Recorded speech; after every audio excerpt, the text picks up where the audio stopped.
feel free to get more food if whatever's back there. And we're going to come back to the workshop, and Mary Jo Daniel, who's the head of the Beverly Research Development Office, is going to talk a little bit about advancing your research and scholarship. Good afternoon, and I want to add my congratulations for the achievements you've made so far. And as Julia said, I'm the director of the Faculty Research Development Office, and I know we've worked with several of you in the past, and we want to continue working with you. Our role is supportive.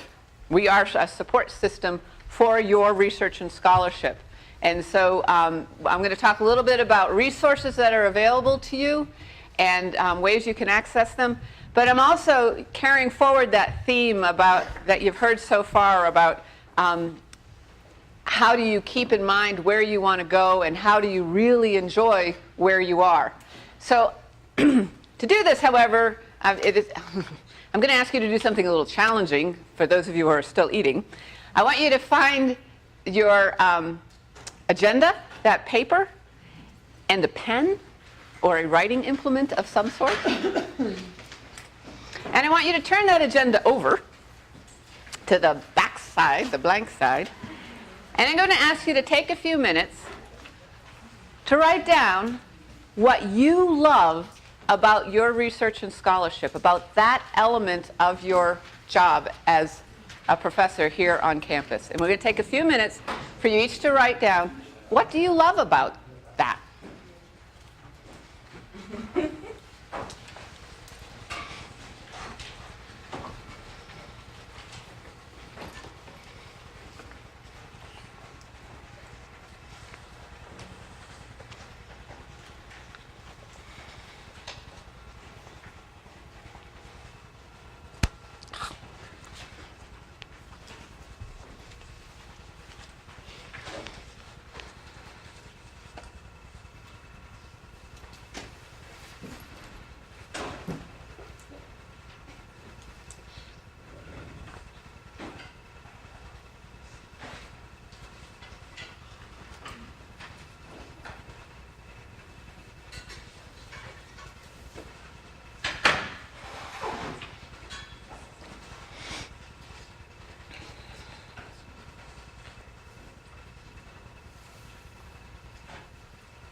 I will say that if your page is still blank, you might need to do some soul searching. But I'm asking you to do this for a couple of reasons. One is, UNM is a Research One institution. And so I hope that you love teaching. I hope that you want to embrace your role of service. But you also need to hang on to the research and scholarship, and hopefully you're here because you do, in fact, love that aspect of your job. The other reason I wanted you to write that down, and actually write it on a piece of paper, you're not going to turn that into me, but 5 years from now, you might want to look at that paper again, right? Because what you love about research and scholarship can sometimes get lost a little bit when you think about all of those other things that Tina has talked about. You've got all these demands on your time. You're trying to figure out the whole work-life balance. You get asked to do a lot of things, and the question is that contributing to what really motivated you to be at a Research One institution? Okay? And do some of those many activities that you get asked to do in your role as an associate, do those sometimes end up making you feel disconnected from what you love about the job? So going to ask you to keep those papers so that if you start feeling like you're in a rut, you can pull it out and look at it again. I'm also going to ask you, I'm going to give you about 2 minutes, I'm going to ask you to share with a person at your table. See if there's something similar about what you love about research and scholarship. So take just a minute to talk to somebody at your table about what you saw, what you wrote.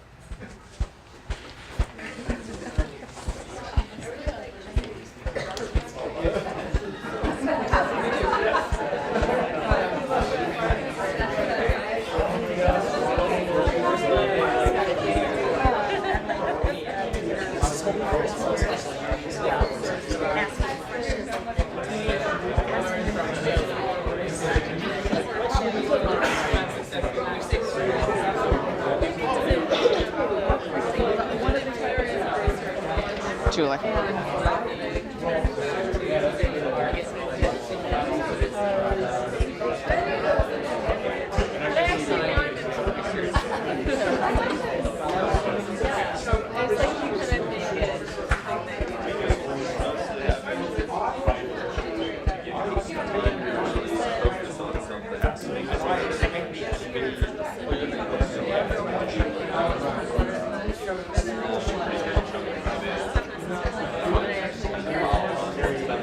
One of the best things about my job is I get to work with faculty all across campus.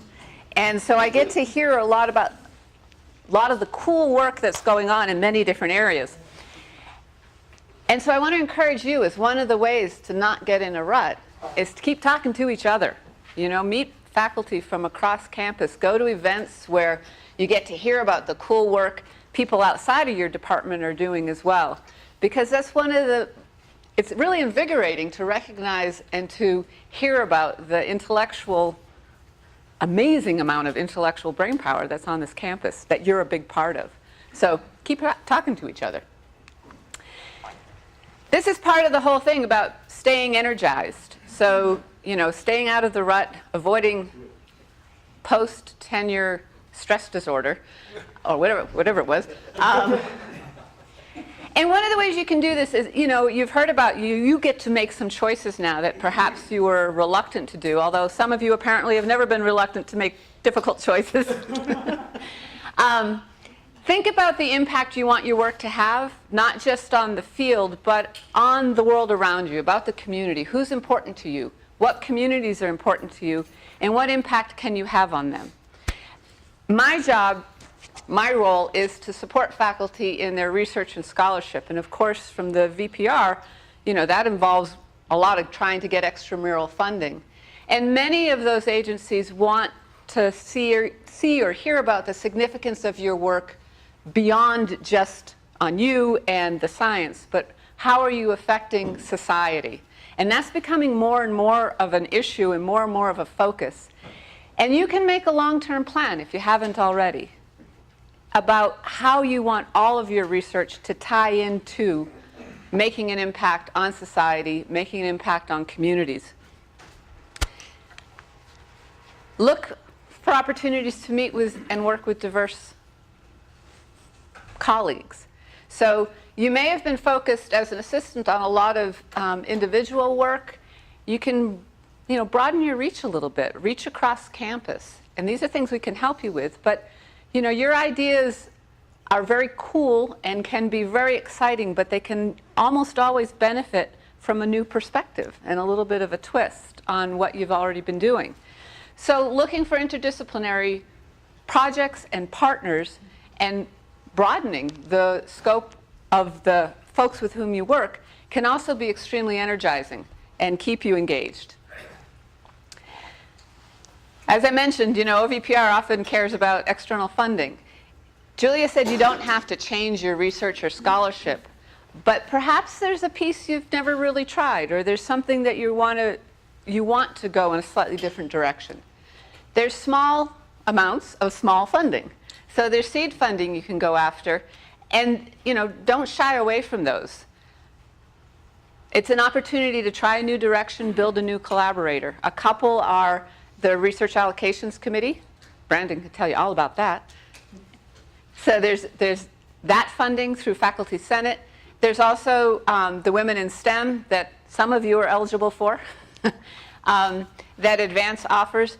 Sometimes the OVPR has some internal funding as well.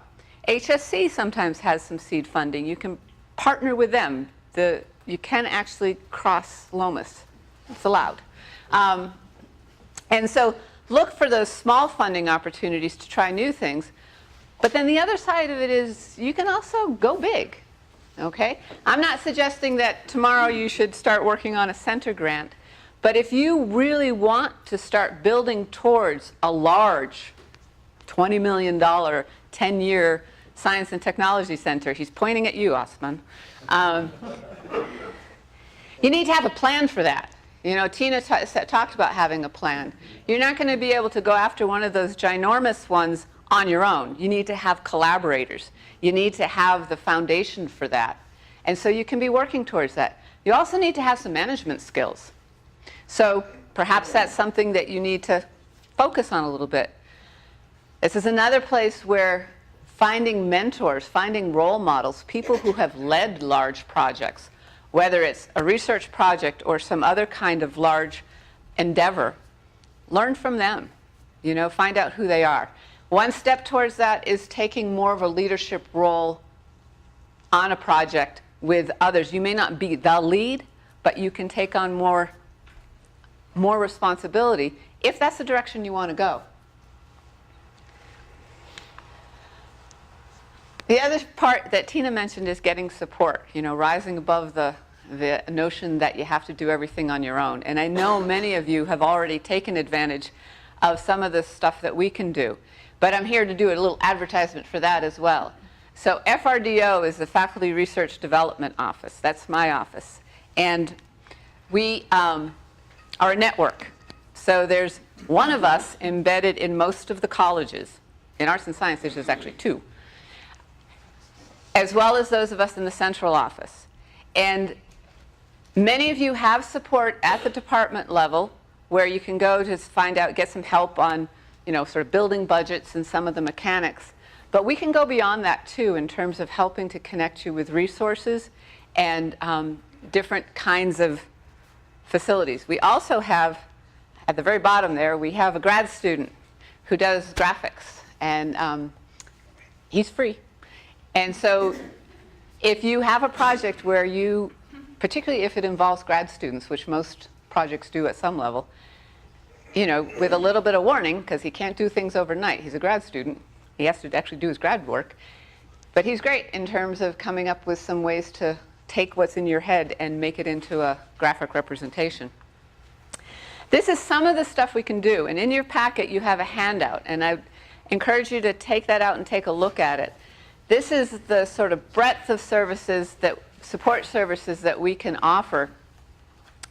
But I wanted to focus on just a couple of them that are now red.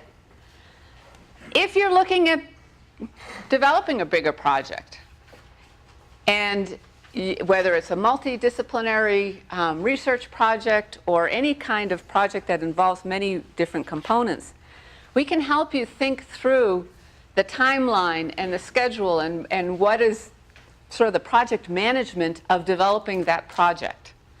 Again, if you've got lots of project management experience, you may not need this.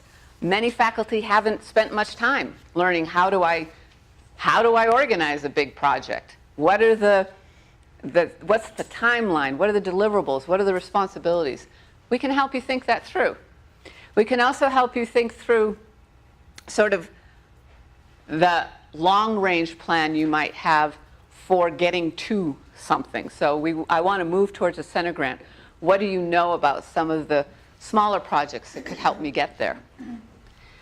We can help and provide proofreading of drafts, of proposals. We don't do papers. That you need to get colleagues to do that. We don't read for technical merit as much as for clarity and for logic and flow, as well as just, you know, grammatical stuff. But we can also help, especially if you're working on a bigger project, you know, multi-million-dollar project, you want to get some external reviewers, a red team review, we can help organize that. We can also actually help pay for that. So that if you want to get a team of reviewers to provide feedback on the technical merits of your project, You reach out to us. The other side of that, though, is you actually have to get your draft done in advance for enough time for an external review to happen. So it's part of that whole planning thing. We can help with gathering all of those ancillary documents. And if you're looking at a multidisciplinary project or something moving towards a center, there's a lot of pieces you have to find and organize that are not central to the science or the intellectual merit of the project, but there's just a lot of pieces. And we can help not only gather them, but coordinate the gathering of them. And then the broader impacts and outreach. On our website, we have a bunch of resources, and UNM has just been accepted into a project to develop materials for broader impacts. It's an NSF-funded project working with one of the museums here in town, Explora. And so we have a big network with informal and formal education if outreach is a part of what you want to do. And not every kind of broader impact is going to involve working with young children. But we are willing to talk to you about, what do you want to do, and what networks, what resources do we have that we could connect you with. One note of clarification, just in case there's any doubt, we are not the Office of Sponsored Projects. We don't hit the button, and we don't sign anything. So we help get you ready for the official people. That's our website, frdo.unm.edu. And I mentioned a lot of what we can do. One of the things we also help with the Vice President for Research is, when there are initiatives at the dean's level or at the VP level, we help coordinate workshops and meetings to bring faculty together. I will say, if you have an idea for a big project, a multidisciplinary project, and you want to see if there's any university support for that, we are one vehicle for at least asking. We have no resources that we can say, yay, verily, we're going to give you $50,000. But we can almost always help pull together a workshop on campus or pull together a meeting to brainstorm and to help facilitate that kind of a thing. And it never hurts to ask. It also, quite frankly, sorry, I have my back to you all the time. We manage the limited competitions process. So if there's a proposal, a submission where UNM's only allowed to submit a limited number of proposals, we manage that process. We invite people to review them, and we then make the recommendation for the selection. One of the things that does for us too is we get to know about some of the work people want to do. So as we hear about the work that you're doing, we can help find others who have said they're interested in the same kind of thing too. So it's just a way of getting your work known a little bit, is to let us know what it is. And it's all those people, both in the central office, but also in your colleges. So that's what we are, FRDO. I encourage you to reach out. Almost all of us, I think, drink coffee. So if you want to just get some feedback on what you're thinking and what are the resources, we can help you find funding mechanisms, give us a call. Any questions? I did a great job. Where's Phil? Phil, it was perfect. Well, thank you all very much. And Rich isn't here yet. I confirmed with him this morning, so I expect him to dash in at any moment. So there is a few minutes for questions for anyone who's... For any of us. Phil, Mary Jo, if anyone has any questions right now? Yes, sir. So in some places, I guess the department or the university has some funding for expert grant writer. When you write a proposal, it's not only about like science or things you do, right? So it's about how you sell and how you present and how you address those questions to, for example, NIH, right? So is there any mechanism like that for single PI grants? The mechanism we have is us. So if you want somebody to do that, to see are you meeting all the criteria in the solicitation, if it's NIH, we actually have a faculty member, Scott Tonigan, who's had about 30 years of NIH funding, and he works with us part-time.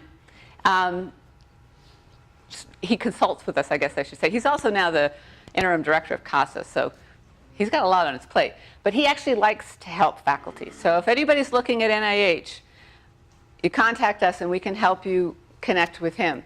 If it's others, I don't know if we're expert, but we've sure read a lot of proposals. And so we can give you our best feedback in terms of, have you met the criteria in the solicitation? Is it clear? Have you made your point? Are you meeting the review criteria? If it's the technical part of the science, we're not going to tell you, no, your formulas are wrong. We're not going to tell you that. But, you know, we've helped both junior faculty and very senior faculty and have gotten consistently decent feedback on our feedback. So that's what we have. The catch is you can't be doing it, you know, at 3 o'clock when it's due at 5. You do have to give them time. Yeah. So many of us don't work well when we have to finish things in advance. But if you can orchestrate your life so you can get a good draft done in advance. Yes? How do you make a decision on limited competition? On a limited competition? What we do for limited competitions, it depends on how much time there is. Sometimes we'll do just a statement of interest, and that tells us whether we have to have a competition. Once we've decided that we do have to have a competition, we ask for typically 3-page, but it depends again on the size, pre-proposals. Based on who has submitted or who's going to submit, I contact faculty who are not on any of the proposals but have some expertise in that area. That faculty committee, and it is ad hoc, it's not the same people all the time, they read the proposals. I give them a score sheet essentially based on the review criteria in the solicitation. They do a review, they read it, they score it, and then they come together and talk about it. And then based on their feedback, basically they make the decision. It is technically an advisory decision to the VPR, but unless there's some unusual issue, the committee's decision stands. And then I try very hard to get the reviewers to give constructive comments that we can then give to the PI, both those who are selected and those who are not, so they can strengthen the proposal if they're selected, or strengthen the next time around if they're not. Yes? About how much time do you need for external review? So like if I'm planning to submit for a grant deadline, how far ahead should I need to be done so that I can get an output? We work, it depends a lot on the content and who we're contracting or consulting with. We need to know very far in advance so we can line people up. And then it's a very firm deadline. Typically, I try to go at least 3 weeks before the deadline so that there's a chance for the PI to then make some revisions based on the feedback.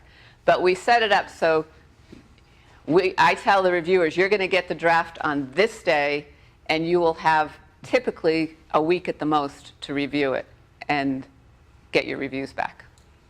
So when you say reviewers, are they the expert in the field of research that the proposal is written, or is like in general? For the limited or for external reviews? For external reviews. For external reviews, it's experts in the field, so I ask the PI and co-PIs to give me suggestions. It has to be experts in the field, but also somebody that you don't want to be a reviewer at the sponsor. Yeah. Because They're not anonymous.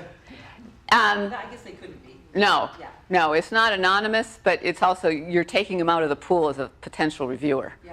So, you know, people from the national labs often work because they're typically not reviewers, like on an NSF panel. How does the confidentiality thing work? I mean, if it goes to somebody else, Well, they agree sort of professionally that they're not going to share your ideas, if that's what you're concerned with. Yeah. If you have something that's truly proprietary, you have to make a decision whether the external review, I mean, ultimately the PI tells me who they want to give the external review. So it's who you trust as much as anything.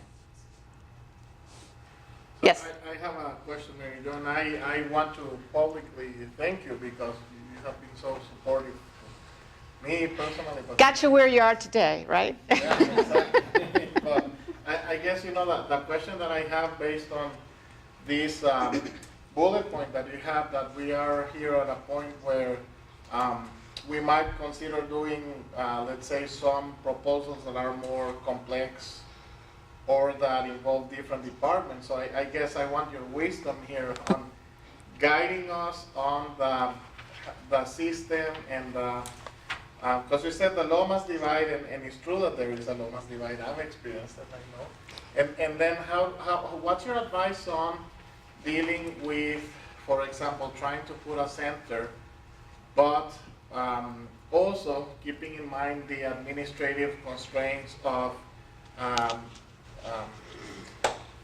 overheads and things like that. So what's your advice on how to manage that if you have to go, into that adventure? The basic advice is to start early and start talking to key people, depending on who it is you want to work with.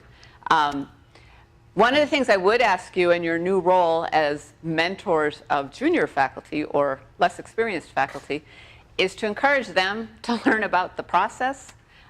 This is a bit of a side, not a direct answer.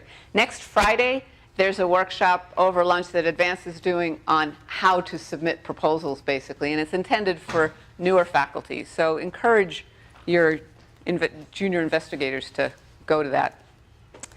In terms of the administrative, you're absolutely right, Jose. These bigger projects, an engineering research center or a science and technology center or any of those kinds of things, huge amounts of administrative stuff that goes into them, both in terms of the proposal, but even more so into the management of the project. And so, again, that's where you need to talk to people who have led these big projects before, decide if that's really where you want to go. And then you have to start very far in advance. Did any of you go to NSF Day a couple weeks ago? Bill Mitchner was talking about for the F-score, he started a year in advance or 2 years in advance kind of thing. That might be a little over the top, but for some big ones, it does take years. And you have to build institutional support for it. And so, if you want to work with HSC, if you haven't done that before, their whole reward structure and notion of what research is and how it's conducted, it's completely different. And their whole proposal process is completely different. So it's definitely doable. It just takes more time. And so it's really starting the process really early and deciding where you want to go and who to talk to about it. But in terms of F&A stuff, yeah, once you start working with centers and all that stuff, you need to have a conversation with people who are leading centers and find out how they manage it and how you would want to have things set up.